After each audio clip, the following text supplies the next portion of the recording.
Hey everyone, and welcome to another episode of BBC, episode 67. Just a reminder, guys, we actually have a clips channel. I know we did it, what, 2 months ago, a month and a half ago, got a few clips on there. There's plenty of videos there. So put it in the description below. Chuck it a sub if you don't have the time to go through a full episode or just want to revisit some of the clips from our older episodes. We're trying to focus on good conversations we've had between like 5 and like 10, 20 minutes. Would you say that? Yeah, bite-sized nice little things to I guess refresh a topic that we covered. So check that out if you haven't already. Link in description. Yep. So I stumbled across a article. I think a video. I got linked actually. I got linked in DMs, and it was a Street Fighter video. And funnily enough, there's a lot of really awesome fighting game content that flows onto League beautifully. Fighting games is great because they've had there's so much history. There's so much history. Time to like learn the game. You know, it's like the game is literally broken down to fundamentals. Like there's a really good quality coaches in fighting games. We don't have anything like that in League. I mean, we're just at the beginning of it. We're just at the beginning. Right? They've had like 25. I remember I actually looked it up before. My first ever console was PlayStation 1. Yep. One of the first games I ever played on console was this game called Mortal Kombat Trilogy. If anyone's played it, I would love to know if anyone's played it. It was literally released in 1996. Wow. I would have been 1 year old when it was announced, but I didn't play it until. And I'm assuming there's ones even before that. Yeah, I think so. I don't know what the origins of fighting games are.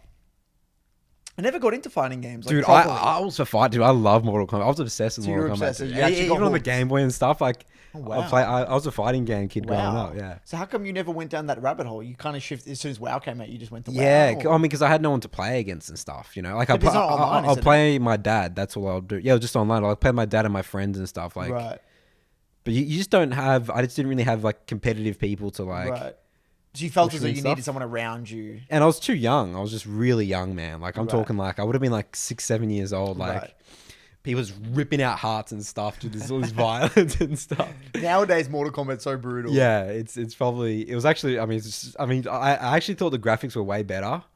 Than what you were. It's just so, especially when you go back to a game that you played when you were a kid, and you always envision it to be sick. Yeah, it's pretty shitty. It's terrible when you look back at it. Yeah, so I love fighting games growing up and stuff, but I never like went down, and then I sort of just got sidetracked with the whole MMO and like RPG games and stuff. But yeah, fighting games is great because I had all this like experience. There's such a good documentary. Have you actually seen this documentary about Super Mario? It's like Melee, Smash Bros. Melee. Oh, I forgot what it's called. It's really good. YouTube? Yeah, it's on YouTube. Like, it's like a world-class documentary. It was like 10 years ago or something was released. I can't believe I forgot what it was. I should have looked it up. What's the TLDR? Like, what's it just talks about the history of, and like all these, like the players, like C9, like these players that are still around, like Mango, who's like for Cloud9, and Hungry Puff, I think is his name. Is it all fighting games or just one? Because it's just about Melee. It's just about Melee. So how does fighting games work? Do the players play all the games? Oh no, like the games get like stuck. So like Melee, Super Smash Bros. Melee, that's like the game because it doesn't get patched or anything, right? Right. And then Nintendo released other games like Super Smash Bros. Brawl and stuff, but they just play Melee. That's like the elite game. So everyone just has like. But do they play Tekken and Mortal Kombat? Like, are these all? I think the skill sets like flow on. I think Mortal Kombat. I think the best players go to the next game. And same with Street Fighter, but Melee is like the most pure fighting game. Right, so it's kind of like Counter-Strike 1.6. Like when Source was released, a lot of people went back to 1.6. Yeah, but we're talking about 20 years. Like, you know what I mean? Like, it's a long ass time. Yeah. But yeah, I don't know much about Street Fighter, but I learned a lot from Melee from that documentary, and I'll definitely if you remember, I'll remember it. Yeah, it's fantastic stuff. So see that video? Yeah, there's a book from that video covers called Simplifying Street Fighter, and we thought this was really good way of thinking about types of players. It was interesting. Player architects. I mean, I looked at it with like I looked at it and I was like, wow. Like when I finished watching, I was like, surely this applies to the League. I mean, maybe not as beautifully as a fighting game. So let's just talk about it. We can maybe expand on it a bit. So we got brains, heart, and body. So these are like the three types of players. It's like the archetypes of like players. So the brain player is like really scientific. Thinking about high percentage plays, like what's the best thing to do in this situation? logical, it's like a logical. It's hyper-logical. like bam, bam, bam, bam. Yep. Then you've got And then numbers as well, right? It says Yeah, more about the numbers. numbers. Yeah. And the perfect response to the... Like, think about things in a very black and white way. Yeah.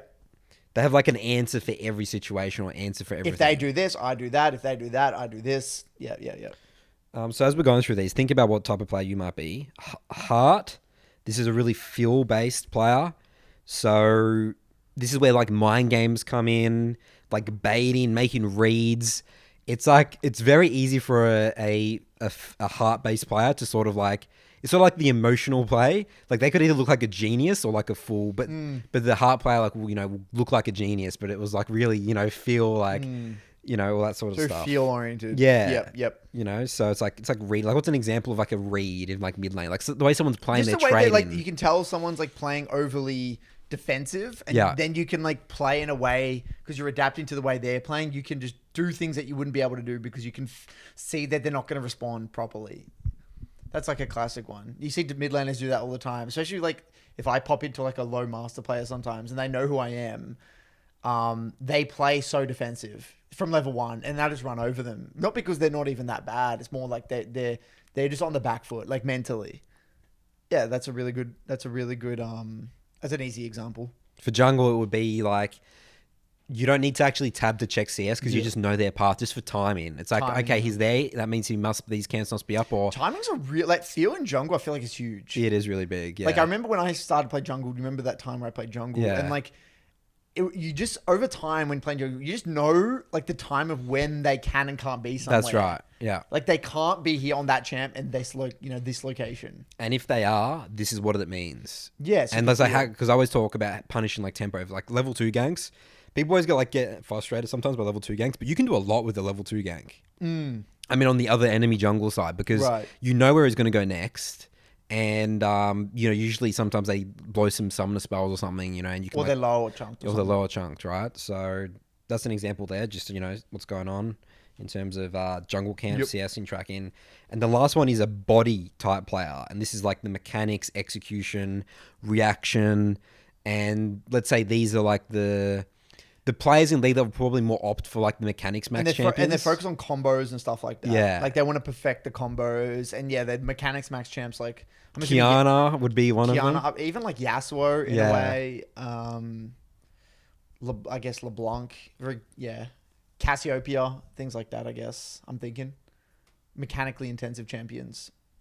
Yone. And they'll, I guess, look for like the outplay in like a lot of situations. Like they'll go for it. Like they won't actually think, what does this actually do for me to win the game? It's just like they'll like hyper focus on the 1v1 in this specific situation.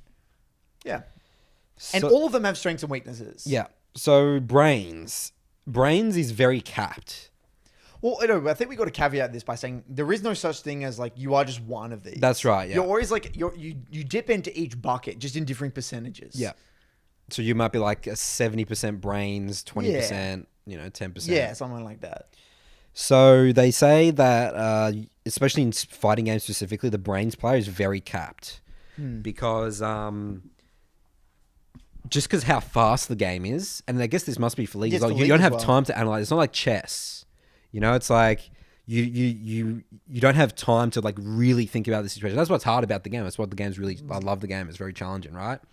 So in fighting games, I said this player is really capped. I mean, you can like practice it to muscle memory where you can anticipate. We talk about anticipation versus reaction, but you end up being very capped. And I definitely see this a lot. Like there's just this trend I see with like players that are like obsessed with like builds and like number crunching and stuff.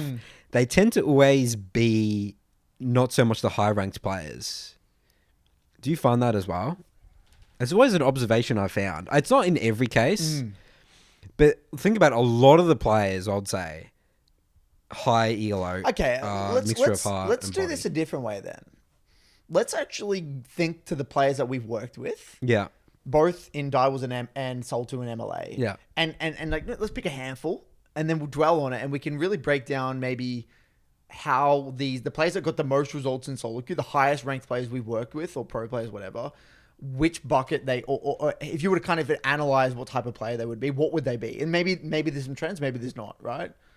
So just think, let's go to the ones we know the most, like Schönfire, like the people in Direwolves. They're probably the ones we know the most, right? Yeah. Excluding Will. Yeah. I mean, off the top of my head, I think of like Chippies, for example. Chippies would be Body and for heart. sure, body and heart. Yeah. I would say his body More body. for sure. Yeah. So that's top lane. So Chippies was a top laner that we had that was very obsessed about the mechanical side and like dominating the Winning 1v1. Winning 1v1. He wasn't a holistic player, but he got very good at killing people in the 1v1, and he was very obsessed about the matchups and stuff like that. So I would say he was 75. I would say he's at least 70 at the time anyway. He's obviously changed by then, but 70% at least 75% body with maybe like 25% heart, 0% brain. Sorry. I don't want to roast Chippies, man. Come on. Yeah. Can't defend himself here. No, he can't. But yeah, I would say between 75, 25 Yeah.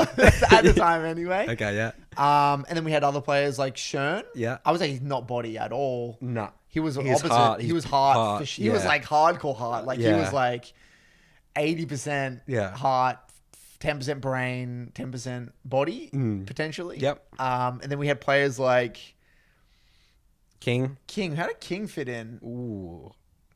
I think he's very mixed. He was actually a mix. He was like a very even balance, I would say. Yeah. I would say he's actually more brain. Yeah, me too. Slightly brain. He was actually like, I would say 60%.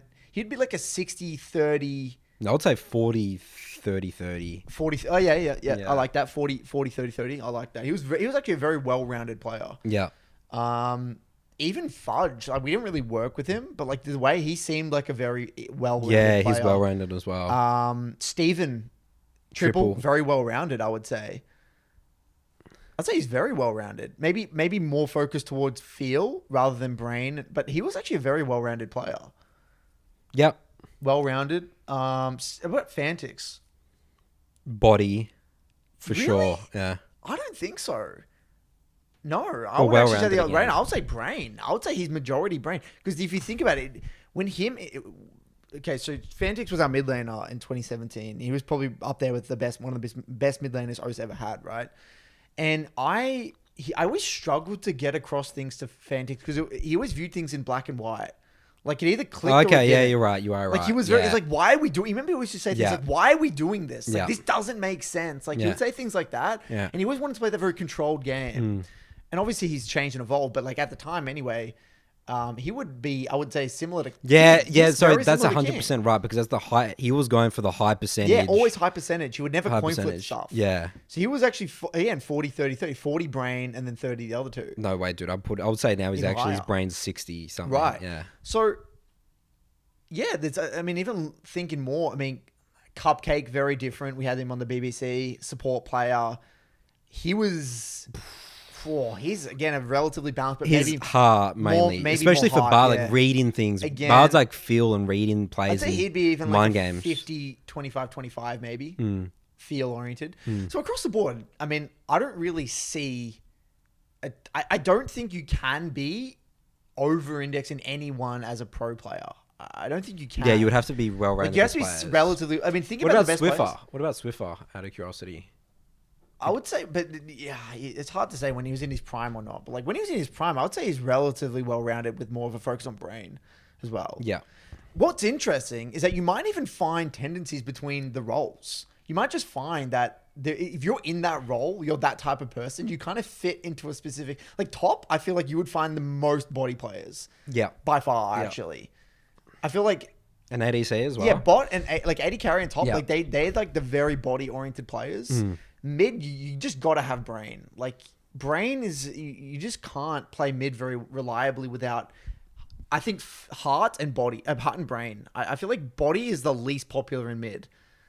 I can't think of any of the mid laners I've worked with that just body. I just don't, that get really good results. Yeah. If I think even in the MLA, like Mysterious, again, really brain / hearts. I think of who else? Middly, brain, heart. Yeah, very, very rare body. You get high low body mid laners nowadays anyway. Maybe in the past. But I feel like you're at a kind of a disadvantage if you're in mid lane in that role and focus on body. Yeah. I feel like you're at a disadvantage. Yeah. I mean, you got to think about roam time. Because you're the central figure of the game. You can't afford to just be very... The 1v1, yes, I'm not saying it's not important, but the specifics of the micro stuff is like a complement to the... you need to understand the grand scheme of the game a lot more. Same in jungle. Like, you just wouldn't be... I'm trying to work out jungle. I mean... There's no way... Body would be impossible to exist in jungle. Yeah, no, it doesn't. It just can't be. It's like never the I case, mean, there right? is. I mean, the best, that's the difference between, I would say... The best junglers is they're just mechanically just very, very good. I mean, you know, thinking about people in Soul 2, I mean, I mean, my coaching style, the way I play the game is high percentage, low risk. I think that's what we need to caveat as well, Nathan, is that okay, this is a very complex topic, Nathan. But yeah. Because I feel as though we have an assessment of where the player is at now, but then by our coaching, we're shifting, we're changing the dials. We're like tuning the dials as we coach. Because I feel as though I am shifting a lot of people from brain to filter that. I'm filtering it more either one or two directions. Either I've got a brain player that is way too theoretical and I'm shifting their energy and focus towards body and heart. Yeah, they'll be like me for for example, so the brain player is like remember that episode where I was laughing about Philip about it's just too rigid. Yeah. And then we actually have to bring him to body. Yeah. Like mechanics and execution. We only look at his fights nowadays. Right. That's great. Yeah. So I feel as though we probably even do this intuitively. We sense that someone is over-indexing or like they're over-emphasizing certain things and we're kind of fine-tuning it. But I would say the two most common in my mind is I get a brain player like Josh Neversaw in my Discord. Just he came in as a Reddit analyst, just like way too over, just thinking about shit that doesn't matter, like builds and just doesn't play the game, just doesn't play ranked. Well, that's Brain. That's exactly what I'm saying. Those brain plays. Those are the plays that I find have come across is that they think about shit that doesn't actually matter. Yeah, they think about shit that doesn't matter or it's just not important. It's like 1% is when you've got like 25%. And it leads them to not playing the game. And they don't play the game. Yeah. But then we've through working with him and him being in the MLA, he's become much more body and heart oriented. And which has been great for him. So that's like an archetype, I guess. And then the other archetype is the people that don't think at all, right? Like the common response in the Midland Academy, I get these players that come in, they say, Curtis, I just had a first session, it was great. I just didn't realize how little I was thinking. And then these players, I'm just trying to get them to think there's basically borderline zero, actually, without exaggeration, 2 to 5% maybe in that brain. Yep. And then shifting into body and heart, basically mainly heart, mainly feel. These players mainly play with feel, shifting into brain. I would say I'm exactly the same for me as well. And that's both of those transitions are bloody hard. Yeah. Yeah, I've had I've had a couple of body players, but as I said, I think the jungle position doesn't really attract those players at all, unless they came from a different role. Yeah, but yeah, the jungle we just wouldn't be that sort of that sort of player wouldn't really be gravitated towards the jungle role. It's interesting because you'll think that the brain people are attracted to the jungle. Like I think that a lot of the people that I do work with, they just don't have the knowledge, but they are like a brain player. Yeah. You know I what would say mean? majority of jungle are brain players. They just don't have the knowledge. But they actually don't think. Like there's a lot of players as well that don't think. I think, okay, this I feel like they're like in a separate category. No, I think this is just gaming in general. Yeah. Like we spoke about this off camera a little bit, how, okay, we're going to go on a big fucking tangent here. All right, we're going to loop back around. We're going to do a big U-turn. Okay. So we're going to walk up, we're going to drive up the freeway. Yeah. And then we're going to do a huge U-E. Yeah. And then we'll come back and then go down the side road and then come back. Yeah. All right. So, I was listening to those this actually wasn't a motivational video. It was actually a channel that broke down psychological ideas from like famous psychology people. I think one of them was Carl Jung and all these other philosophers and stuff like that. And one of the common things is that they say things like, over the time in the modern era, men and women are getting, I guess, pushed down a rabbit hole where we don't think creatively that much anymore. And we're pushed into a direction whereby we don't have any outlet for our creativity and we kind of just choose to switch off. So just the way the modern world, ever since the Industrial Revolution and the way jobs and the economy works, we're pushed into a world in which we're 9 to 5, and then you go home, and then you're flicking through social media, and then you switch off, and you get to the weekend, and when you get to the weekend, you just want to rest and be on the defense and just be like reactive kind of way, like reactive until you're just again back on the grind of 9 to 5, Monday to Friday. And as a result of this being pushed as the standard, like that's like the way the economy and like the society works, it is a common problem that the average man or woman doesn't have a creative outlet, and they don't have an ability to they don't have the, I guess, the outlet to express their ability to think and creatively solve problems and express themselves. And as a result, they would say things in this video, things like TV, social media, and computer games. And computer games are always lumped in to to like passivity and wasting time. Yeah. As like a time wasting activity. And I would say, look, you know what? 95% of the time it actually is. Like 95% of people who play games across the board, we're not just talking about League here, this is gaming in general, do it as a form of just relaxation. You know, just sitting on the couch playing PS5. It's like you said 2 episodes ago with your Rocket League example. Right. Yeah, just want to switch off, and that's great. There's nothing wrong with that. I think that's important. I think it's important we have switch off time, and you're on the defense. But I feel like League is not that game. League is not the game to switch off and kind of be a potato and like regenerate your mental energy. I think it's a game whereby, I mean, it's a platform, I would say, that allows you to express your creativity in many ways and to champion activate. mastery, playing a champion a lot. Right, it's a way to activate that brain and get it thinking on the offense. It's not a game where you want to be on the defense.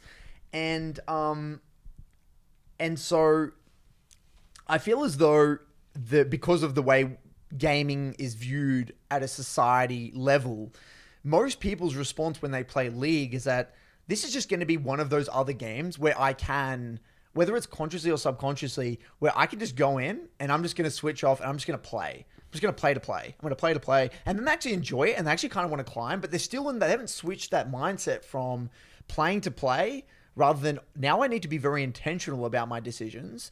And I need to really think about why I'm doing what I'm doing right now in order to create a specific outcome. Like, it seems very obvious when you think about it, right? It's like, well, no shit, if I want to improve, I'm going to be trying to be more intentional about what I'm doing. But I think a lot of people just need that reality check sometimes, which is in our coaching session, someone will say to us, or for me anyway, I get, Curtis, I didn't realize how little I was thinking. That's because it's not that you had the inability to think. It's because you were in a very blasé mentality where you're just playing to play the game. And now the people that play like 5-6 games in a row just on YouTube, or even just chilling, or even if it's not even 5, even if it's just 2 games every now and then, you just kind of play to just it's possible, dick around, you know? Yeah. So I feel as though it's important to recognize when you're playing League of Legends, what mindset have you adopted when you're playing? Are you playing to use this as a platform to express and learn more about yourself? Learn more about what you're capable of. Learn how to adapt and overcome adversity. Learn how to deal with chaos. Learn how to get better at something and express and be creative and express your best self. Or is it just a game in which you just want to chill and relax and switch off? Like that should be like the prerequisite in a way in League. Because I've had people that would sign up for coaching and they haven't even committed to the fact that that's the way they view the game. Like, they just leave after they join the MLA for like a month and they're like, oh yeah, I just realized I don't want to take it that seriously. I was like, okay, that's fine. But in a way, it's like, it's strange that in any other endeavor, you wouldn't even get that. It's either you're playing, it's like you wouldn't join up a boxing gym or like a jiu-jitsu gym or like join an art class. You sort of join knowing that it's going to be a lot of hard work. Yeah, you already know. It's like a commitment. Yeah, it's like a commitment. But video games isn't viewed as a commitment. No, it's not viewed like that. And I feel like that's interesting. Because I always say video games in general, I mean, we're sort of like, our behavior is they're fickle because you just move on to the next game. Right. You know, like boxing, you're sort of like committed. It's like, well, that's a thing that's been around for hundreds of years. And I guess the barrier to entry is a lot harder because you got to like get in your car, go there. That's true as well. Yeah, you can just like play one game of League and you could just get out. Yeah, and you're in the comfort of your own home. And old tab, watch Netflix. That's the other thing as well. So it's all up here. It's all in your mind. You got to create that barrier or that barrier to entry in a way in your mind by doing the 3 blocks. Committing to a 3 block. Committing to the reviews and doing all that. Yeah. So anyway, what we're talking about was So you're thinking about Oh, right. So creative outlets. This is why. So tying back to that three model, the three categories. This is why the majority of players in League, I feel, or what do they call Their heart? heart, yeah. Their heart. Again, I would say that most people come into Soul 2 their heart. Heart, and that's I think that's across the board in every. I think in every. Guys play the role. game a lot, and they just feel it's like, they're not actually like, they're just playing a lot, and you sort of just get muscle memory. Like I think every role, like League as a game or gaming in general, the majority of the population is going to fit into heart. Yeah. Because that's you're just going to play for fun. You're just going to rely on your instincts and your intuition and just feel. Yeah. Because that's the easiest to do. Yeah. By nature. So I think we got to caveat that, and we'll come back to that little segment on later on. I want to talk more about that, but I feel like that explains kind of, I think at a society-wide level, why we are just a mentality you come into when playing League. You're just naturally going to fall into that hard category, and that's okay. Step number one is That's the step number one. That's step number one. It's like, all right, great. I'm aware of where I am right now. Now I want to make that shift, and maybe I need to index in some of these other categories potentially. So I think being well-rounded is important. I mean, I'm very critical of brain because I feel like that's my weakness. Right. In a way. Like brain, you mean brain's your weakness? No, I mean, brain's my high cap out at brain, but I'm so capped. Oh, right. Yeah. Yeah, 100%. I view that you're in my opinion, the brains player by far. And you've got that to a really high level. I even think you're pretty good with feel. Yeah. I think your feel is hard. Is actually. I think you'd be a really odd case. You'd be like okay. I'm gonna do your assessment of you. Okay. You do your assessment of me. We haven't done this before. No. I think you are like a 40-40-20. No way. That's just at least from what I've seen. Yeah. You're 40 brain, Yeah. 40. No. Sorry. No, let me take that back. Okay, cool. You are 60. No, you are 60. No, you are actually 70. 15. Let me do my math here. No, you're actually even less than that. So it's 70, Shit. 20, 10. What's the 20? Heart. Yeah. 70 brains. Yeah. Yeah, that's more 70, accurate. 20, 10, and 10. 10 My body. 10's my body, yeah. Yeah. I That's agree what I with think that. you are. 70, 20, 10. Yeah. Sorry, my math is just cooked. For you, it'll be I think you're well-rounded. It'll be 40 brain, 30 heart, 30 body. Yeah, I'd say that's pretty accurate. That's Yeah. how I'd probably assess myself as well. Yeah. Yeah. And I'm super critical of brain because that's what because again, that's my style of coaching and is a high percent. And I think that's very good for climbing, like just for the basic Well, in the fundamentals. video, it even said, didn't it, that brain was the most reliable player. It's the most reliable player. And that's yeah. the best way to learn the game. Yeah. Like, you actually want to learn to be a brain-oriented player because...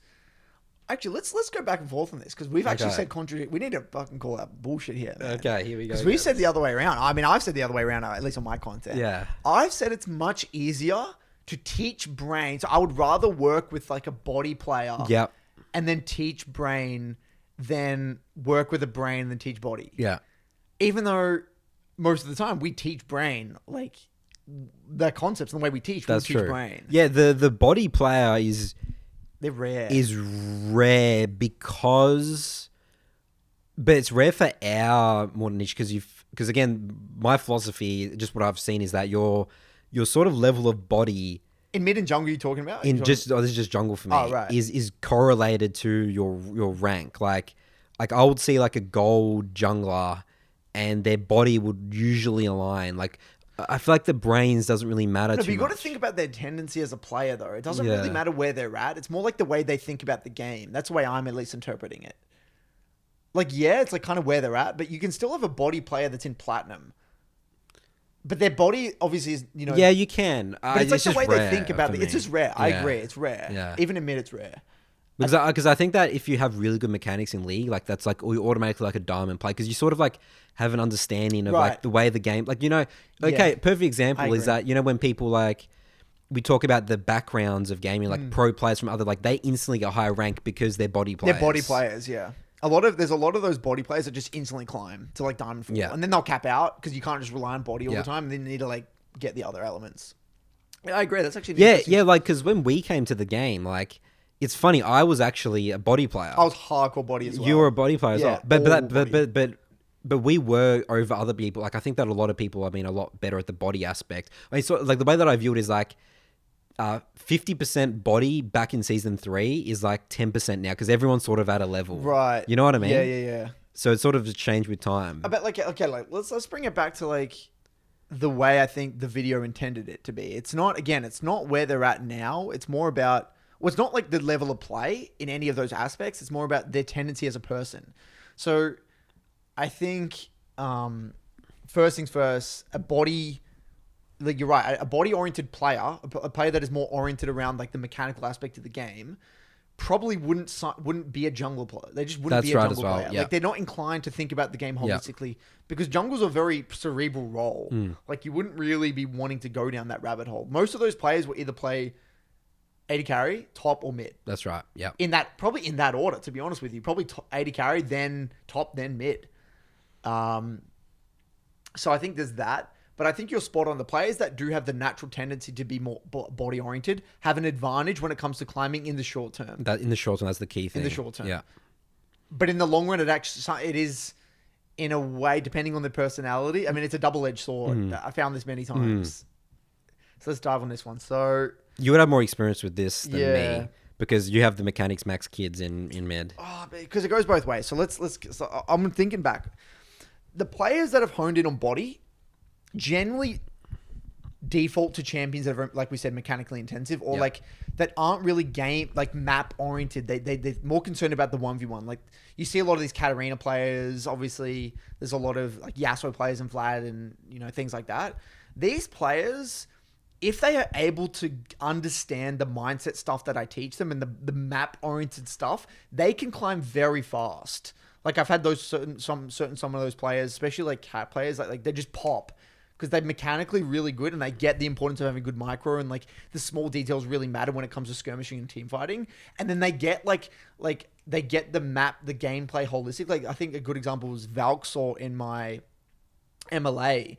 Like when I first started work with him, I think even another one, there was another guy that they got it. They got the translation of Lee's theory. They got how like you roam here that has this impact. They get how all of these little things make sense. And they get a lot of results really quick.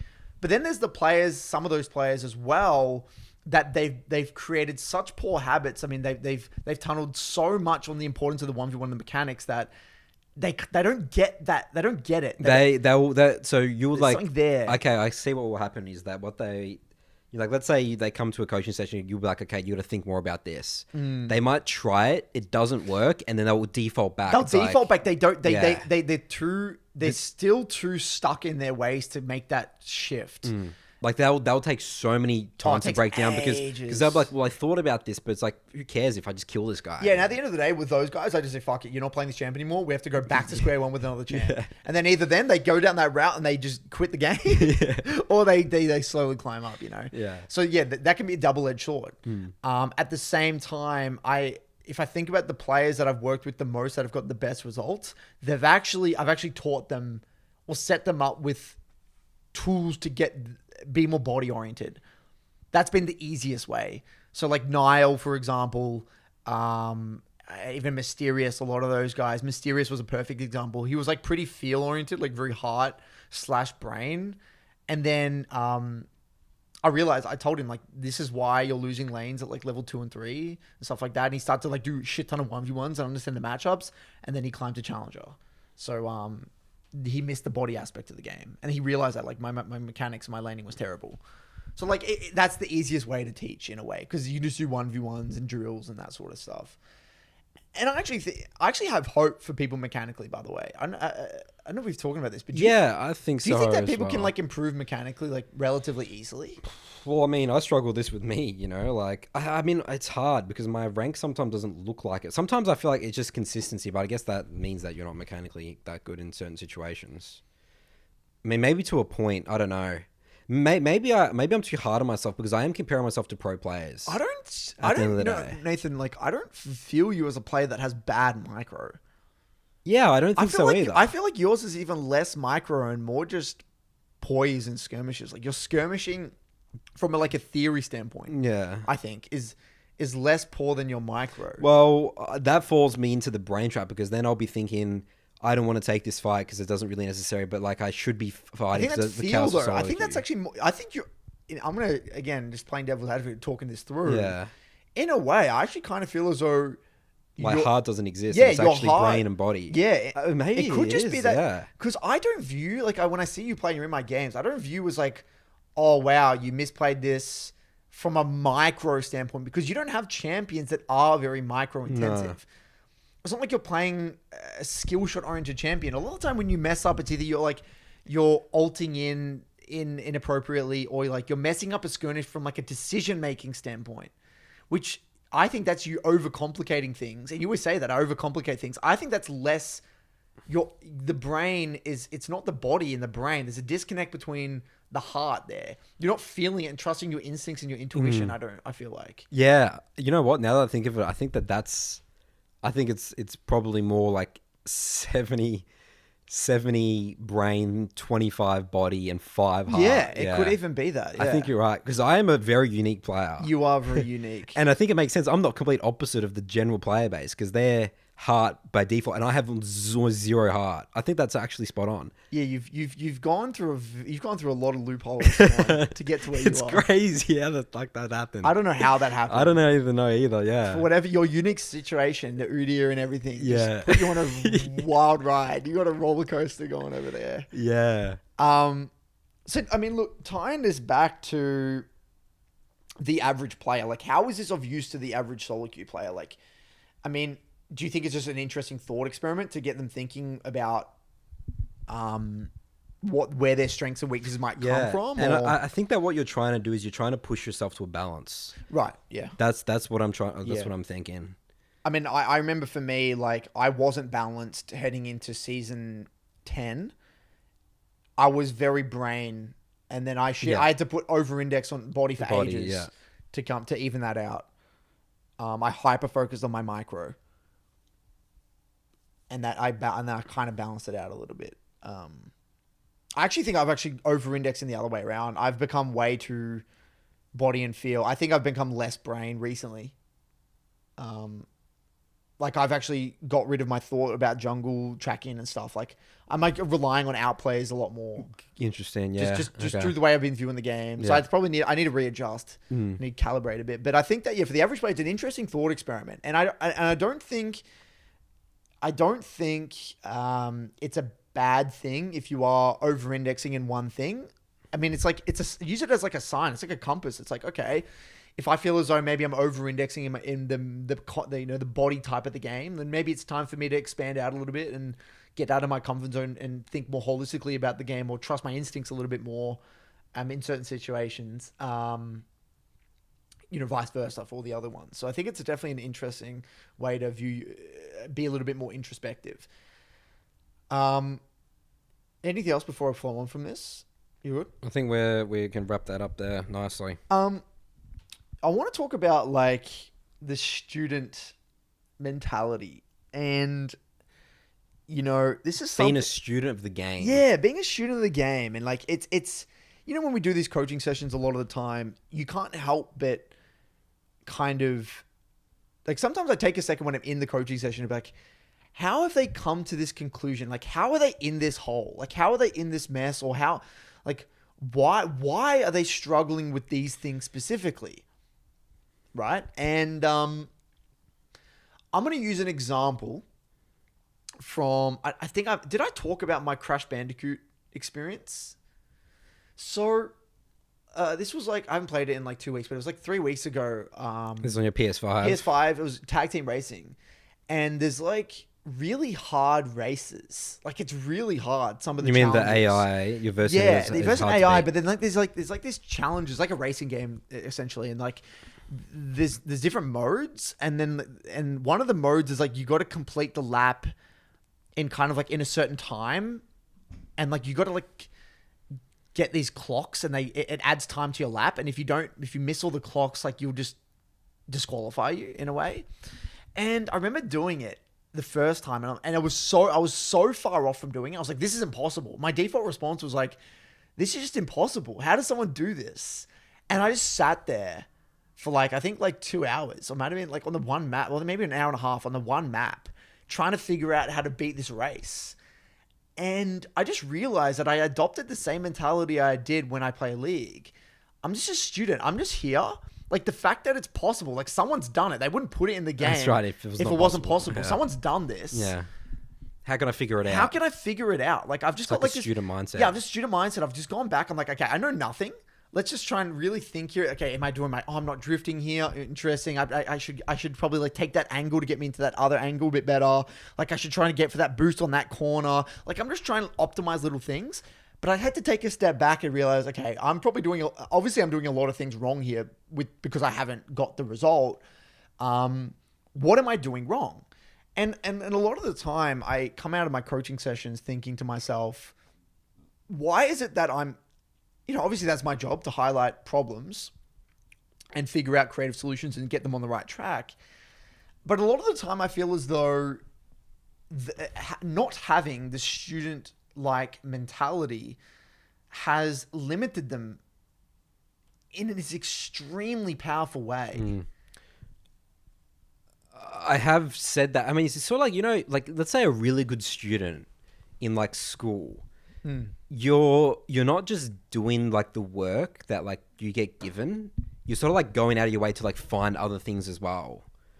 Right. Like doing extra research Yeah. or something. Yeah. And I That's a good find that example. what happens is that, or like looking for other perspectives and stuff, like especially with like my coaching or whatever, they'll like just rely on me for the answers.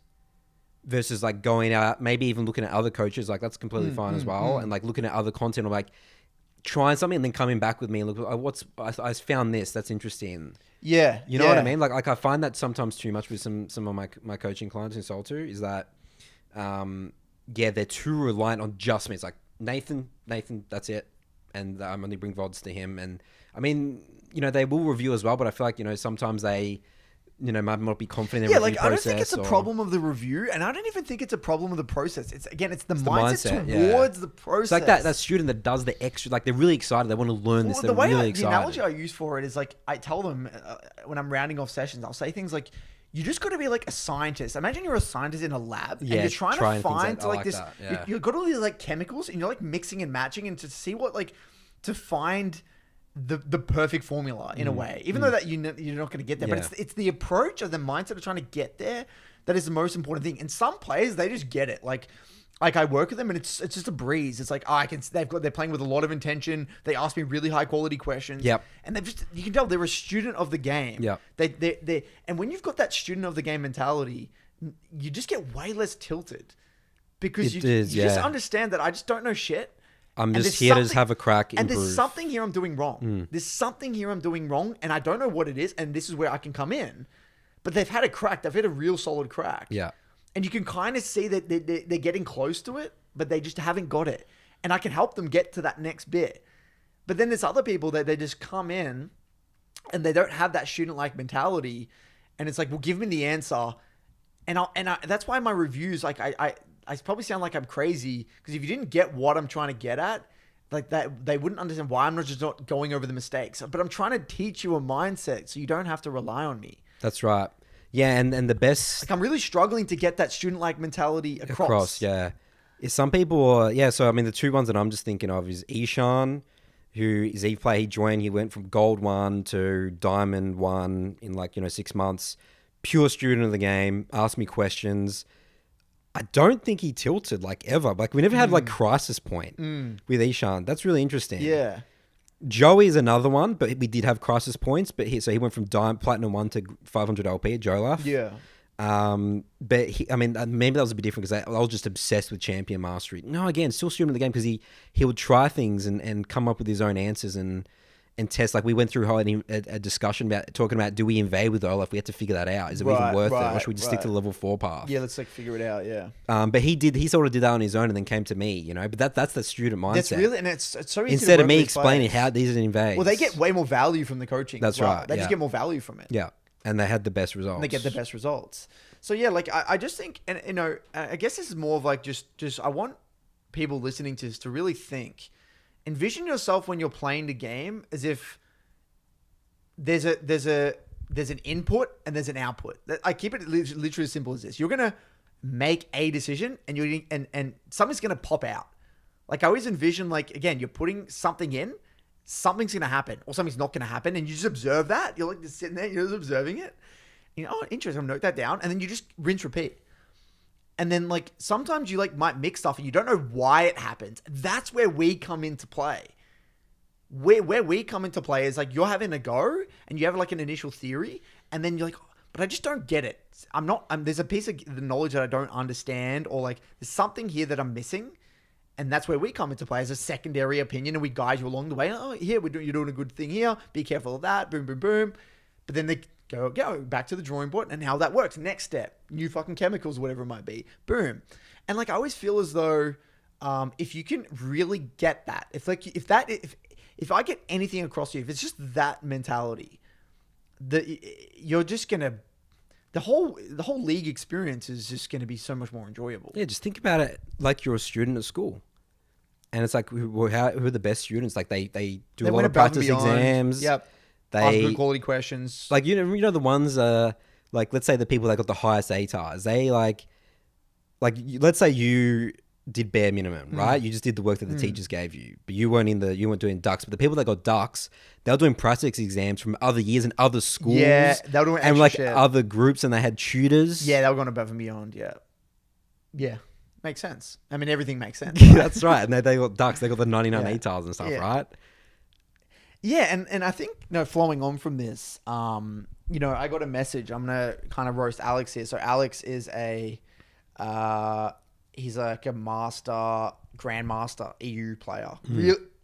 Probably some of the best mechanics I've ever seen in the MLA. Beautiful micro.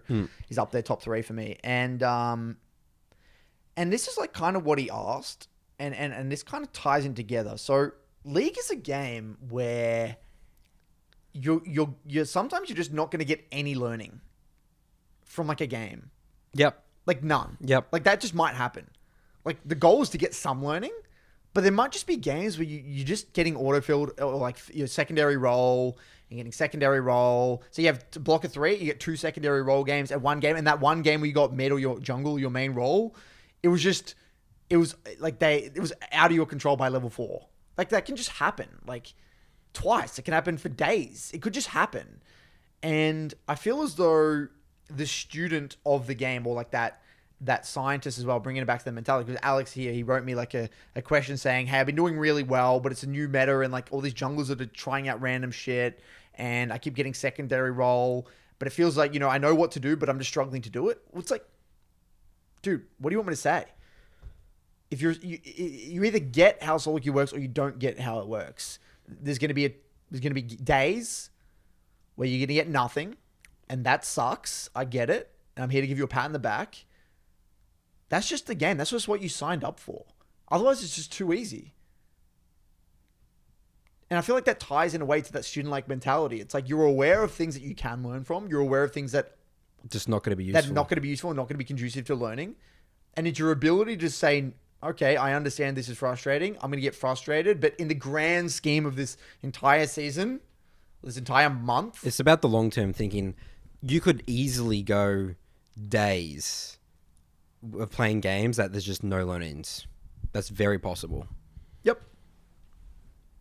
Get nothing. Weeks, probably not. I mean, you definitely can, I think there's You definitely get days, though. Days, you yeah, definitely days. Get days. Yeah, especially, I mean, it depends on how many games you're playing.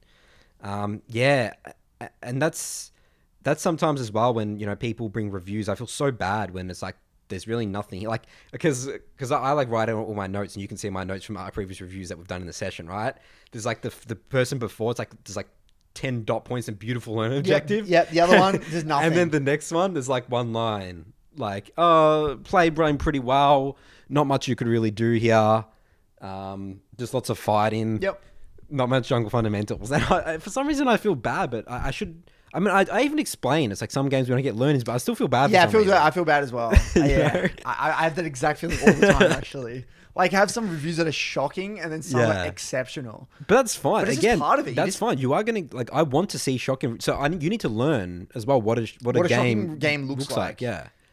And being okay with that. I mean, again, it might not be a shocking game. You might be like, again, sometimes it's just everything clicks and you just make correct plays as well. Yeah. Yeah, I totally agree. Right? So But yeah, to answer his question, be very comfortable that there's going to be games, days that there's literally no learnings from especially at the games. beginning of a patch. Yeah, especially at the beginning of a patch because people are like testing Yep. out new things. And you got to, it just brings back to long term. Bring it back to long term. I got a few other little things here. We'll probably have to do one topic, Curtis. I mean, looking at we got one battery left and it's, God damn it. we're running low. We won't have time for mailbag, unfortunately, I think, on this What? one. Yeah, I know. No mailbag. No We mailbag. have no battery. No other extra batteries. Yeah, I have to get new ones. I didn't check it. It lied to me because what this thing does, right? When I open it up, it shows me like it's on like 2 batteries, right? But then over to like after like 10 minutes or something, it just goes Should have down. more batteries. Dude. Yeah, I know, my bad. All right. Anyway, So let's do one more. okay, so I want to talk about. I mean, I'll try and tie this together, but I wanted to talk about being okay with nuance and gray areas. Yep. And as we know, we've said this time and time and time again, League is a very complex game and nothing is black and white. It's very rare that you can say something like, this is definitively what you do here every time. That's right. It's very rare that you ever get that situation. I can't think of many situations, yeah. Because, again, there's so many variables that It you depends need to the consider. champion you're playing, any champion, what's going the on. tendencies of the players, the minds. I mean, there's even your interpretation of the champ's identity. I would say there's definitely common situations and there is a correct decision to it. But that's it. It's common. That's not black. That's not 100%. You know, it's like this is a common Well, situation. that'd be like one little scenario. Yeah, yeah. And there's a lot of gray areas in League of Legends. A lot of gray areas. And whenever you have a lot of gray areas, I feel as though this is where your relationship with the game can go very sour very quick. And I feel as though I struggle to... I mean, I think I struggle sometimes to articulate why you can't think of the game. Like, okay, think about let's break down every aspect of the game. Let's think about it from even an improvement standpoint. There's no clear-cut metrics. There's no clear-cut metrics in League of Legends. Every game there's different champions. Every game there's a different scenario. You don't even guarantee to get the same role. From a straight understanding the conditions in which you're putting yourself in every single game. There is no way anything is going to be black and white. It's impossible. The variables or There's so many variables in the game. Way too many variables. Yep. And I was watching a video yesterday that kind of talked about how there was it was one of those psychology ones, and it was talking about how there was like a god, an ancient Greek god, how this ancient Greek god was known for being having two differing personalities in a way. One was very strong and overbearing, and the other one was very I guess caring and empathic or something like that. And my interpretation of stories, like ancient stories, you know how back there's the biblical stories and other ancient civilizations that had gods and stuff like that. What they were trying to get across in these stories were, again, these myths where they're trying to send a message or a moral, and there's a moral to the story, or they're trying to get across in a way a mindset. And as I was listening to this story about this ancient Greek god, I was like, wow, that's such an interesting way of getting across that mindset. And essentially the mindset they're trying to get, at least the way I interpreted it, was that with everything in life, there comes a trade-off. If someone is, and this ties back to the 3 model thing, if you over-index and you're really a really good brain player, you get countered by a heart player who can make the game chaotic and make it, they can urge you, make you feel a certain way, and then they can capitalize on your feel, or create a trend, break a trend. They can do something that will be completely random, knowing that you don't have an answer to it, and set you off your ways. And so brain players a lot of the time get counted at the highest level by heart players, right? And in League, in a way, when you come in with this mentality, knowing that you can't just over-index in any one thing. You can't just be really good in one thing. You can't afford to be really bad in one area. Or if something is super, super obvious, the chances are that there's something that you're missing. And I guess what I'm trying to get at here in a long-winded way is that I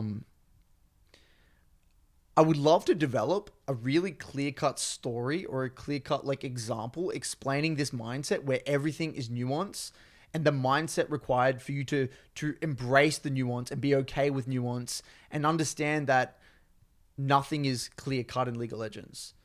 Because it's something that I've just, again, the mindset, tying back to that Shin mindset, it all kind of ties together a little bit. Something that I've really tried to, I'm going to give a specific league example. Yeah, let's get a specific example. Mid-game, macro. Yeah. Common one. Curtis, how do I know when to split versus group? How do I know whether I should go to this skirmish or not go to this skirmish? How do I know whether I should help my teammate on this objective or not? These are very specific examples. Yeah. But the only way, you got to realize, I'm going to get specific with you and tell you, but you got to realize that that's just my interpretation of those events. And I can go really in depth and tell you the variables in which I considered to come to this conclusion. But a part of every time I answer a question like that, you know how we say the devil's in the details. We got to get into the details.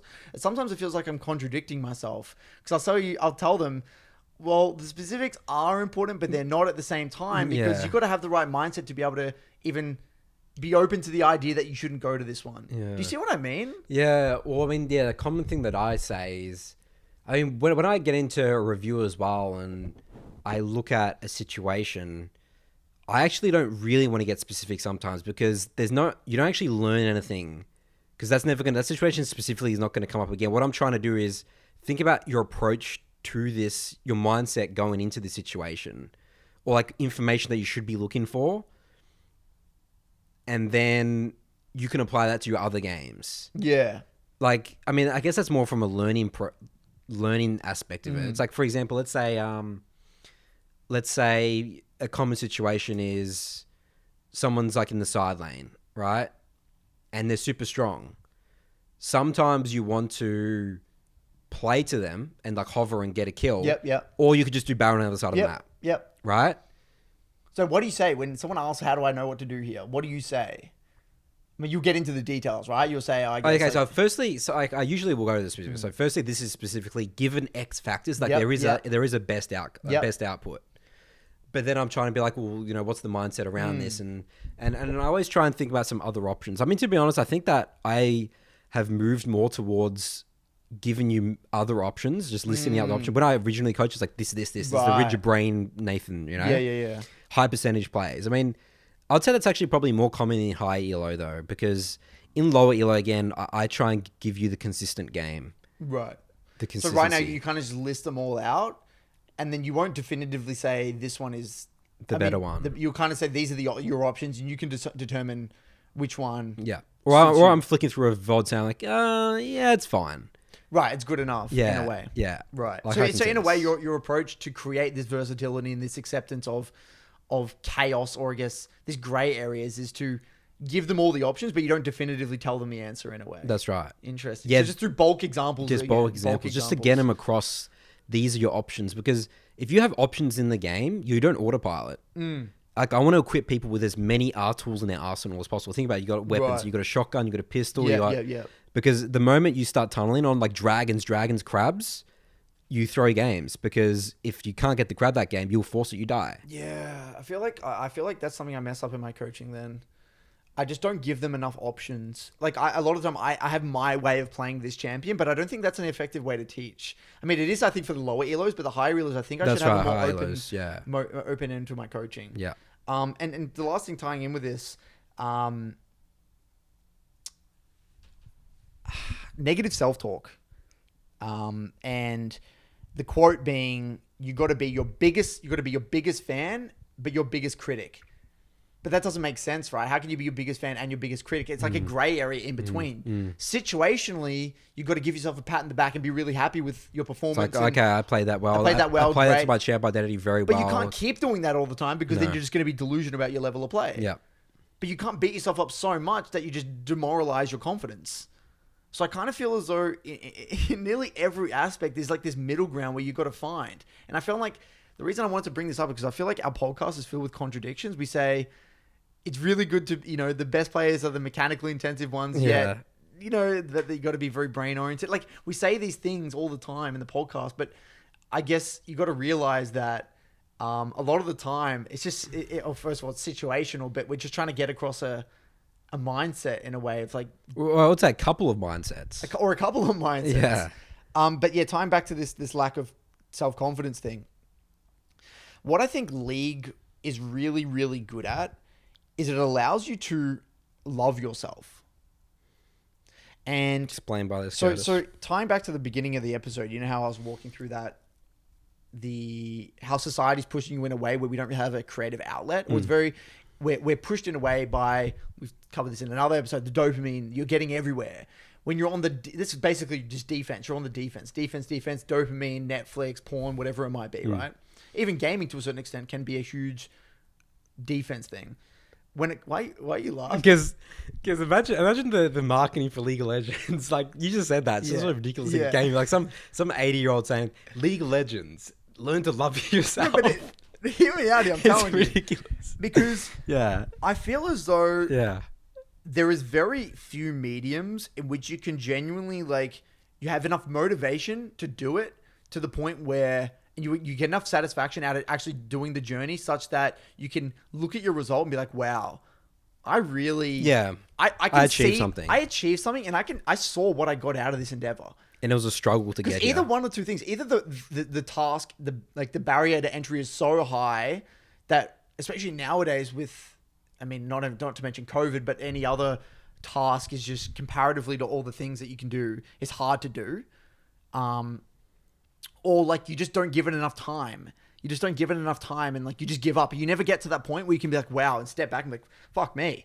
Like I actually did this well. I actually feel better about myself. I actually can see my results. And I feel like League is a perfect platform to simply just be like, wow, this is awesome. I feel pride. And what pride is in a way is like, pride is the justified love of oneself.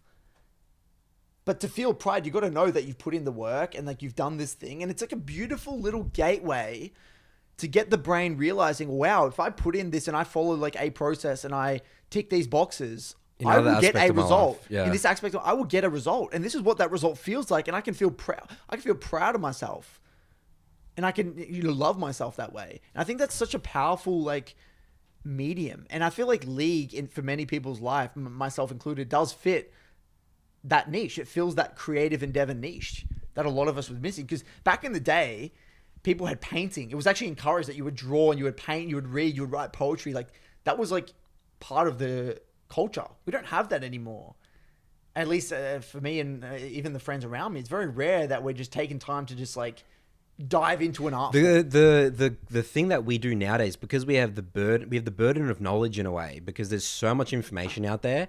It's so easy to just sit there and study information and think or watch Netflix and be inspired. It's like the motivational videos are like a play in a way, because they actually prevent people from action. Yeah, you're spot on. Like reading... it's like what if? It's like that what if thing. It's like as well. It's like I'm missing out on this if I do this as well. Do you feel like? I mean, I have felt like that at times. Where I feel like I did hardcore. I felt as though this was actually one of my biggest things when I joined Direwolves was preventing me from joining Direwolves. When you wanted me, remember that conversation? You're saying you just joined Direwolves as a coach. Just do it. Just do it. You're saying just do it. But I'm always in my mind like, what if I'm going to miss out on this? I'm going to miss out on this. I won't be able to do this. Yeah. But a lot of the time, the satisfaction you'll get by all-in on one thing and the fulfillment will outweigh the 20% in here, 10% here, 10% here. That's right. Yeah. Because you don't get to that creative level. You can only be creative in something that you when you get really good at it. You can't be at the beginner stage and be creative because you're just taking from other people. You can't just write, like before I was saying, you can't just write a book from scratch. You got to like learn how to structure a sentence first. You're not going to be able to make a guide on Qiyana without getting to a point on Qiyana and like talk about a new concept that people haven't thought about in Qiyana unless you put in thousands of hours on Qiyana. Yeah. Yeah. I think it's also really important to mention about that achievement. Going back to our gaming background episode, a player with zero gaming experience, like literally never played competitive game in life. Going from like silver to like high gold or platinum, that's an achievement. It's huge. Someone that was like pro in other game, like they'll instantly be diamond. That's not it. But you That's could not say even an achievement for them mentally. No, It's like, no. I've done that before. well, that's for them, but also just the community, the way people speak. You're gold, you're trash, you're hard Right. stuck. Yep. But for that person, that might be more of an achievement, and it would have been more of a struggle for that person. I guess. Yeah, it's all relative at the end of the day. I guess Yeah, spot achievement on. is directly in relation with the amount they struggle. Yeah, spot on. Yeah, that's actually a really beautiful way of putting it. An achievement is only as powerful as the struggle that you put in to get that result. Someone who's barely struggled and just got to D4, it's not that big of an achievement. Someone who's really like done all this work, like what's his name, who wrote into the BBC, who they did all that work, the New York CEO dude. Oh, Patrick. Like that's Yeah. a really amazing Yeah, that's achievement. an achievement for him. Yeah. That's the equivalent of some guy like going from like a really good gamer going from like diamond to grandmaster. Like, Yeah. that's the equivalent. Yeah. I guess the most obvious example, right? So think about the Olympics, right? You know, the Olympics and the Paralympics. Paralympics are never going to get the records that, you know, a fully able-bodied person can, but they're still rank one in their field. It's relative. You know, Yeah, it's relative because they 100%. physically can't, you know, capable of swimming that or hitting that or throwing that. Yeah, and I feel like this all ties down to like you got to allow yourself to feel the sense of pride. And the only way you allow yourself to feel the sense of pride is having a good relationship with the game, but also accepting reality with where you're at. And it's just such a goddamn shame because I've got a guy in the MLA, Matt, who come from Dota. And he's got like this friendship group that like they think he's that really good gamer. And he actually said to me this morning when I was reading my DMs, he said, I never adopted that. He actually said, quote, I was never a student of the game of League. But in Dota, he was. Like, he got into the numbers and really started to figure it out. But he always thought it was a given. It was, like, expected for him to be good at League. And now he's, like, you know, stuck in gold. And he's, like, having, like, a crisis. He's like, fuck me, my friends aren't going to think I'm going to... My friends. Yeah, it's always, like, my friends, but... I'm not living up to their Yeah, expectations. them. It's like, no, dude, it's you and your journey. Yeah. Who the hell... And I said... This is literally what I said in the coaching session. It ended up turning into a therapy session. I said to him, man... Well, you either got to tell your friend that you're actually struggling with the game. So look, I'm actually not that good at League, and I got to like really, I'm just trying to take it seriously now. Or it's like they're either not a friend and their opinion is not that important to you, and you just ignore it. So it's one or the other. You either have to have the tough conversation with them and own up to it, or don't, because their opinion doesn't fucking matter. You know, and it's these thoughts of things. It's like realizing where you're at, just being okay. Just that You get more student results mentality. when you know where you're at. Well, you get more results, and you have more satisfaction. Yeah. So like you could tell your friends right now, they might laugh at you, be like, you know, this is what I'm learning, like I'm a student of the game. They won't be laughing at you when you're like diamond, you know, or like, you know, you might, things just might click for you and it might just come to you really quick. That is very common, by the way. Like what I've noticed is that people have friends that like they literally they'll talk the message. Oh my god, you're this now, or you're on a big loss streak. Like they'll literally talk to them about it. Yeah. Someone's like commentating on your journey. It's Yeah. like, dude, like if I had anyone to do that, fuck off. Yeah. It's like you weren't in my games, you didn't see what's going on. Or they don't obviously take the league solo queue journey as seriously as you. In which you need to, again, if they're genuinely a good friend, you'll have a tough conversation with them and talk it through. Like it sounds like it's common sense, but people deal with that like anxiety and that pressure and that expectation. It's not even self-imposed. It's like it's from people around you. That's toxic, dude. That's really toxic. Big time. And then you're never going to get that love of oneself because you're just going to grind. You're just going to feel like it's just talent anyway by the time you get there. So just some scary shit. And I think TLDR with today, it's just more about being more awareness at the end of the day. A lot of the time it does purely just come down to awareness. That's what the student mentality is, isn't it? It's like aware that I don't know jack shit, and there's a lot out there that is to be known. Or aware that you're just not putting in the effort for being a good student. Or aware that you don't even want it. That too as well. In high school, I probably had no intention of being a good student, you know? It wasn't on your priorities. No. You weren't motivated or pushed in a way to do it. Yeah. All right. Well, unfortunately... Yep, I'm terrified. It's gonna die on us any second. Well, Curtis, do you want to start BBC and then when it dies, it just dies? It's gone, Curtis. Let's just wrap it up What? here. Yeah, I know. Come on, let's do one. Okay, we can We'll do we'll one. We'll do one question then. Beep. We'll do the insert the bing and then we'll go boom. All right. If it cuts If out, it cuts out, blame Curtis. no, blame the technician over here. Away we go. Welcome back for Nathan's mailbag. Jingle, jingle, jingle song. All right, we're back. Nathan, I've convinced him we're doing it. First question here is from... There's no name on here. Oh, come on. Yeah, that's pretty sloppy. Am I a prodigy? Question mark. Hey guys, I've been listening to your show for a few months now, even though I didn't even play League of Legends like that. I was a Smite main and detested this playstyle of League. Smite's an interesting game. I thought they really had some niche because they had 3D League. It's like 3D. Yeah. You're like doing I don't know, WASD. I just feel it's like You think League MOBA's like to do can't- like that? Like you won't beat League. Yeah, I like I agree, feel like yeah. they've just got the MOBA It was a good on idea. lock. Like they've got that. That's them. Yeah, they do. They've Yeah. got it. I thought that was an interesting concept, though. I don't know. Maybe they just didn't nail it. The 3D, think about playing League with WASD, or maybe it shouldn't be played like that. I don't know. I feel as though it takes away a lot of Yeah. the strategy. I don't know. Anyway, for whatever reason, it didn't pop Take off. off. However, you guys advice on how to play League helped me in the Smite solo queue, where I've been hard star gold for one season. Thanks to you, I've gotten so much better in that game. So a month ago, I started to take League more seriously. I'm a support main, and it only took me a week using your 3-block style to reach gold.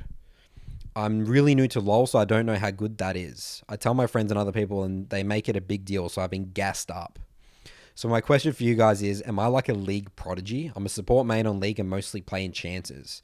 My 3 mains are Yuumi, Leona, and Seraphine.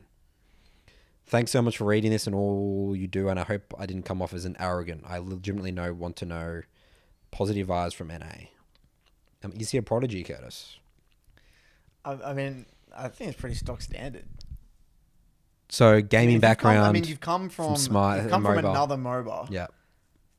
And you understand how laning works. Yeah. I think it's relatively straightforward. We always say that the test of gold, and obviously mechanics and stuff wise, you'll be fine as well. Gold is a test to know if you can control your character and champion properly. You understand what like the champions just do roughly, and you have a basic champ identity understanding. He's been playing That's for. I basically feel it. like that's. I mean, I feel like that if you were playing for a week, you have no idea what the champions do. Well, no, it's interesting. So I has don't he know. been played for a week? I don't seriously? know about that. I feel like he's played League casually with Yeah. friends, but never played ranked. Or he's been watching a lot of videos. Like It's I impossible. actually think it's impossible. Maybe he is a prodigy because he just doesn't have the No, knowledge. but think about it. You can't have played the game for a week because he wouldn't be level 30. Oh yeah, sorry, that's So right. it's impossible. Yeah, it's impossible. So yeah. you've obviously leveled the account to 30. So Yeah. it's impossible that, I mean, unless you grinded, but even then, no. So the question's a bit confusing, but let's preface, I'm assuming he means ranked for a week. Like Okay, he's just played yeah. casually for Yeah. fun on the side every Yeah. now and then. Because otherwise you wouldn't be level 30 That's if you right. played for a week. So that's Yeah. the first thing. Yep. So let's say he knows what all the champs do. I think it's relatively straightforward. I mean, I went straight to gold, Yeah. and I hadn't even played a Nova before. You went straight to gold. You never went in silver. You were never in bronze and silver. No. Yeah. So I think it's relatively straightforward, man. I don't think you can even. I think in order to know a prodigy, you would have to know. What does it look like? If you would have to be like You'd have getting to play to like 500 games to know where you're at. yeah. I usually say 500 games, 250 to 500 games, Yeah. borderline to just know where you're at. Yeah. Um, I mean, as well, a weak so placement. what would a prodigy have to? How would a prodigy? I don't think League is a game where you would know a prodigy that early on anyway. Like I don't think League can have a. You don't just get high rank in League. Like a prodigy would be not discovered until like later on. You think so? So like I don't think you would know a prodigy until like there's like all this stuff you got to go through first. Like every human just the way the knowledge of the game. Like you wouldn't know a prodigy like until like they've started to climb through like Diamond Plus. Like Yeah. you wouldn't be able to determine a prodigy. Until Yeah, I then. agree. I mean, the closest thing we would have to like a prodigy would be King, in a way. Because like think about it, we saw his micro, like the way he was playing the game in Platinum 1. Well, Curtis, it's hard to say because a prodigy, back in those days to nowadays, is way harder to climb. It's relative in a way. Yeah. Right? But if you think about it though, he went from like in a very short period of time to a very high rank very, very quickly. Well, Curtis, you could say the exact same thing about you and I. Well, me specifically. Yeah. Literally gold to challenger in like it's 3 hard. weeks. Like I'm Yeah. a prodigy. Like It's I wouldn't hard. call myself that. I was definitely like Yeah, what does a prodigy look like in League? a prodigy would have to be like someone that like comes on the competitive scene and just dominates for years. Who's the closest? I mean, Faker's obviously. the Faker's first obviously a one. prodigy. I mean, there's no way. I mean, in my mind, Chovy's a prodigy.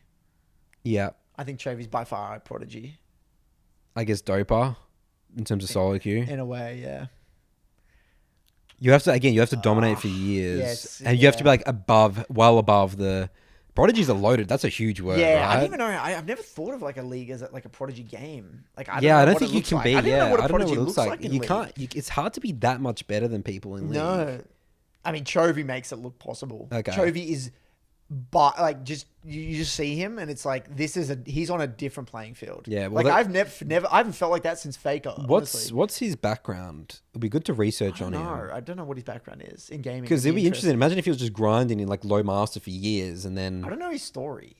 that's an interesting one to He's look an at. incredible player, dude. I mean, He's Faker was incredible. literally like rank 1 in normals, normal MMR, goes to rank, gets rank 1. But the thing with Chovy is that the gap, like he's on a bad team. Yeah, Like his team's not good. That's right. That's what makes him so special. How is Yeah. he performing that well? yeah. 10 CS per minute, no matter the champ, no matter the situation. Like it's incredible. It's like beyond incredible. Like mechanically, how perfect he plays. Like he's got the game. Like he just plays it flawless. League of Legends. Like Chovy doesn't have the creativity of Doinby though. But anyway, I think that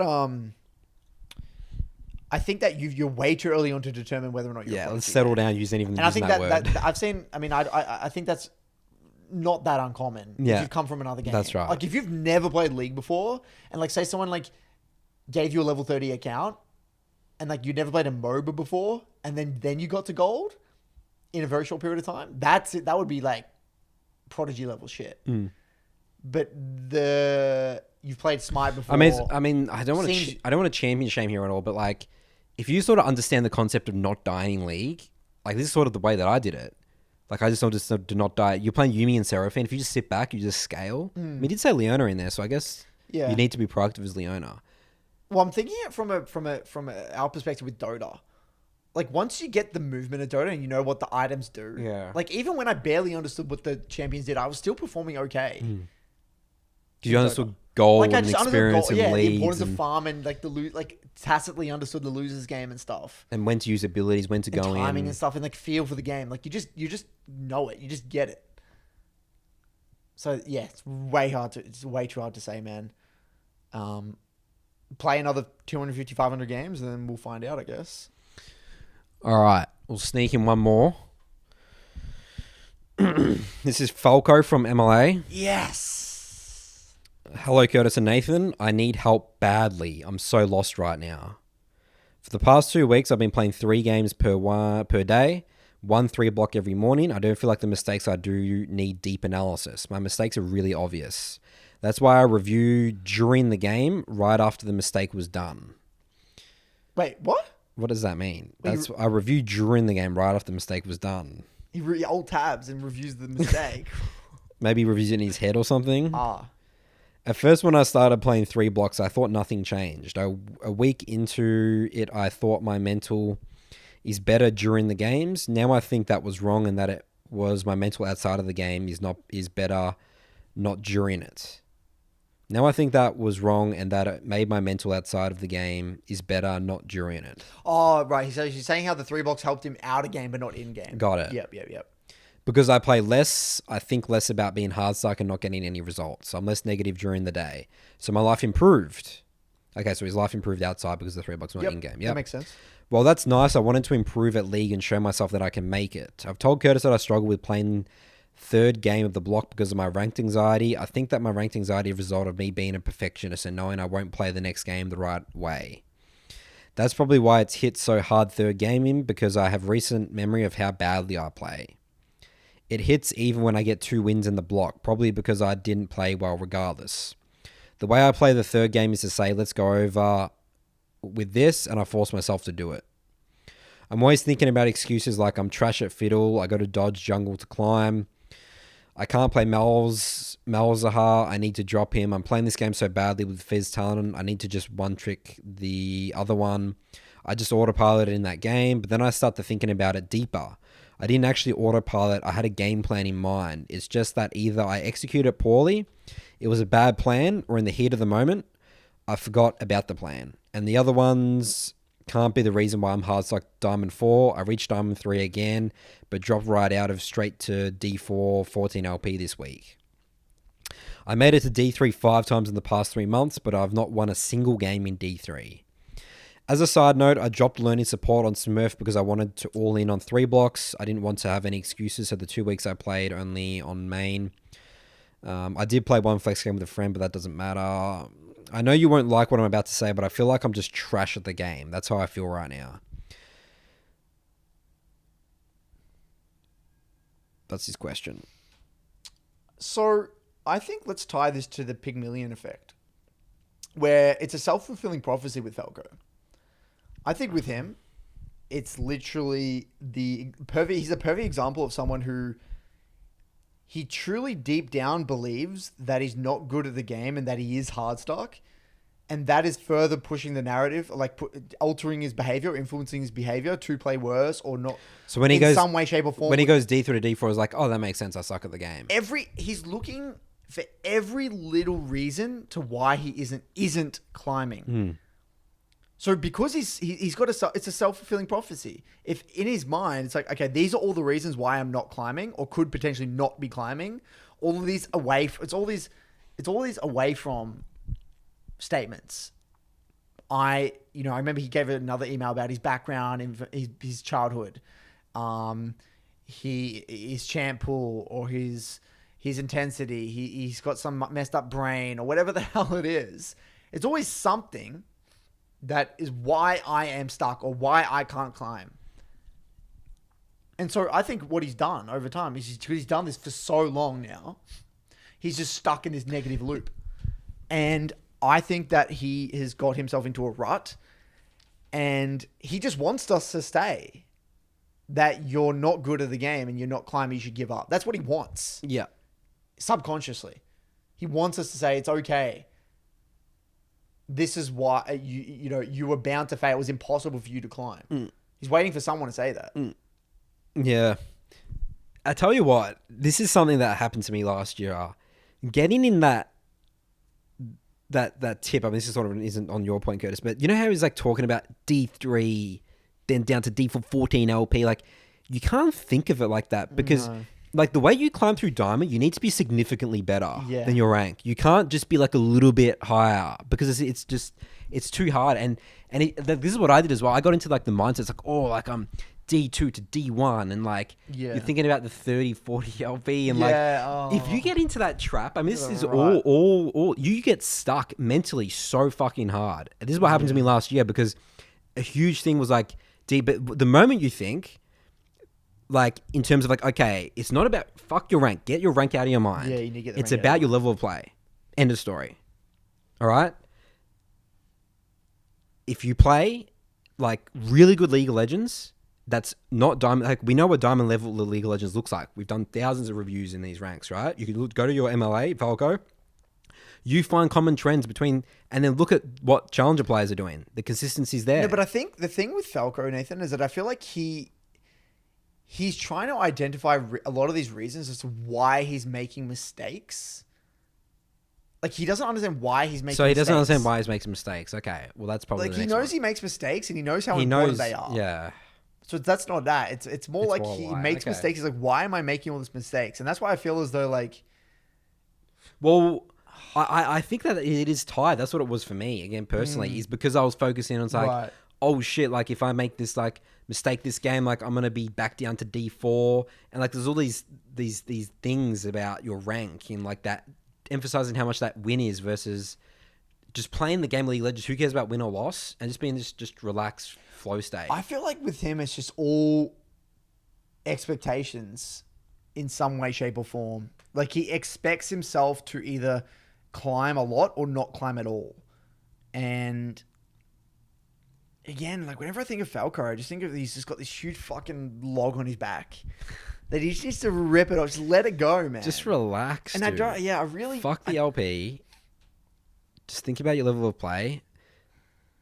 I got to, I honestly, I'm at a loss in a way. I don't. It is hard. The why you're making consistent mistakes. And let's say if you make the same mistake over and over again, that does get frustrating. Even you know why it's happening, but it's a tough one.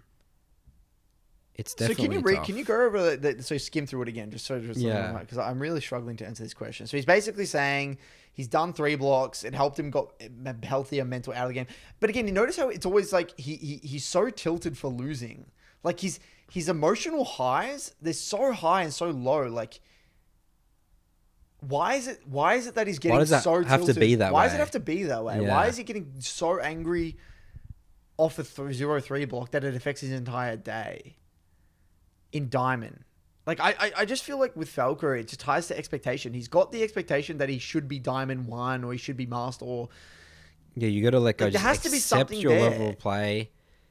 This log gets, trust me, this log gets removed once he accepts his level of play, Yeah, that's what I feel embraces like. the journey, and he doesn't get in that. I never want to see that again, like Diamond 4, Diamond 3 Yeah. to like Diamond 4. Like the moment you release that, the log is gone. Yeah, I agree. I think also he needs to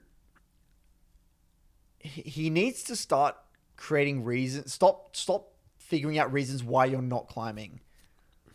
Like That should be not your reason. Like, why am I not improving or having that student mindset? Do I have a student mindset to Yeah. the game?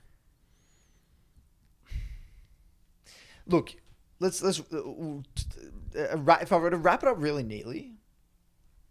Okay, you might for whatever reason be disadvantaged. Maybe. For whatever fucking reason. Whether it's your childhood, whether it's your past experiences, whether your brain's fucked up, whatever it might be, right?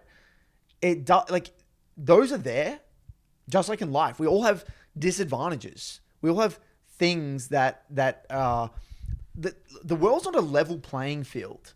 There's a really good quote. It was something like, with society as well, we've confused equal rights with equal worth.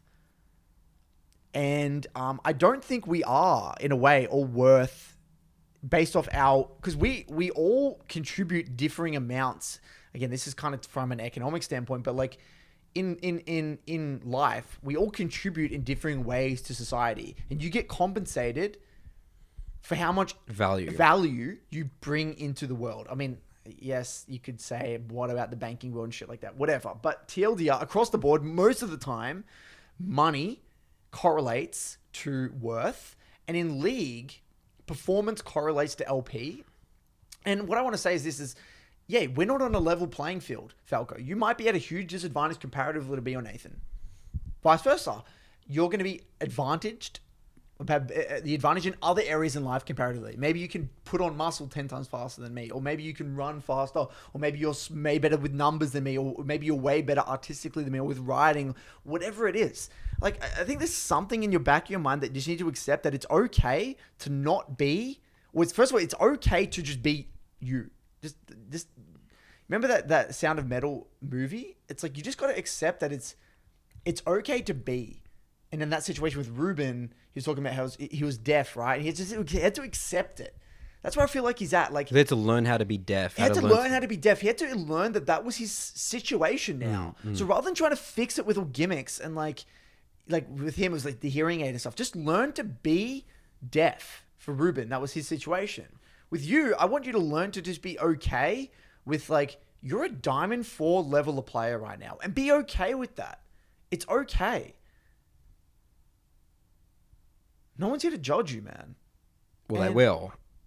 Insult Okay, you. well, they will, but no one of meaning in your life is going to judge you. Yeah. No one important to you is going to be like, you know what, Falco, that's a fucking disgrace that you're in Diamond 4. No one's going to say that. Yeah. Yeah. It's okay. Yeah. You're not trying to be pro. You're Yeah. not a pro player. Yeah. This is a hobby and a journey of self-discovery.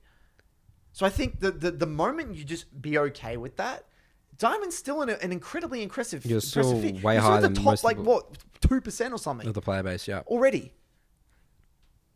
That's where you're at. Okay. Okay. I might take me a little bit longer to learn a few of these skills. That's also okay. I might not be as naturally talented as that guy over there. That's okay. I'm a student now. I'm an adopt. I'm learning. I'm very curious as to figure out what might be going wrong in my games. If you want to delve into the reasons as to why you're making the mistakes, that's okay, but not with the poor me mentality. There's a difference between accepting why something is happening and being like, poor me, this is, look how bad how unfortunate this situation is. Look how disadvantaged I am. Look at how hard stuck I am. No, it's okay. There might be something there. And I don't even really think it's important as to know why you're struggling with it. You can get into that. That's not important, I think. I think recognizing the areas that you're struggling with, seeing it for what it is, starting with your strengths as well. You're going to have strengths. That's what got you to diamond. You're going to have weaknesses. Like Nathan said, get into the reviews. Look at the trends. Over time, what are we seeing here? Boom. In-game specific. 52% win rate. Details. Okay with the journey. No expectations. I will express my best self. See where that lands me. Expressing my best self. Reviews, 3 blocks. See where the chips land. I don't know where that will get you. And I just feel as though you're eating yourself alive. That has to be the reason. Yeah. There has to be. It's like the Dota player.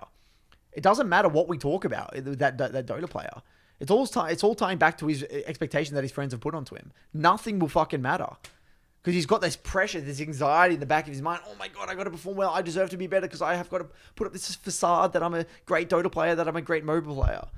As soon as he drops that, if he lets go of that, I mean, he might never. There's no guarantees, right? I'm not in his brain. He might never let that go. He might have to hold up that facade because that might be the thing that's like holding up his ego to a point where like he can actually be friends with these guys. It could be some messed up relationship situation, which, that's a tough situation. And I think we all have these to certain extents, we all deal with our demons. And I just think that you're making your life miserable in many aspects with this. This is big. If it's impacting you out of game, it's not good. And you know what? It's not just going to be present in League. It's going to be present in other areas. Absolutely. Yeah, I mean, it's definitely a tough situation. Is that how you read that? It has to be. Yeah, right? yeah. He's definitely. I would say he has a poor relationship with the game. He has a poor relationship. He's not his biggest fan. He's not his biggest fan. I mean, there's definitely games he plays that are well. He obviously doesn't emphasize. He's overemphasizing the mistakes as well. And those mistakes, yeah. I mean, it's good that you understand the consequences of your actions, but you can't overemphasize mistakes because everyone makes mistakes. You're playing in D4. Yeah. You should see the mistakes in Master Tier. It's ridiculous. Yeah. That's what most people say when they get to Master. It's like, holy shit, you should see the shit that goes on in bottom of Master. Yeah. That's what they all say. So, relax. Be your biggest fan. Take an objective. Try to be as objective, but get second opinions. I'm going to be there. We're going to guide you through again and again and again, but you must remove the expectations. It's okay to be where you're at, and we'll see where that gets you. It's brutal, man. Learning how to learn. That's essentially all it is, man. Learning how to learn. All right. Well, we survived till here. I'm very impressed. Good call, Curtis. Good call, Curtis. So I'll give that to you. Any final words for episode 67, Clips Curtis? channel. Clips channel. If you want to join our book club. Patreon there. And love to hear your thoughts about what that brain, heart, body thing in the comments. Yep. Share what you think you are. What's your percentage? Awesome. Catch you guys. Good work. We'll see you next time.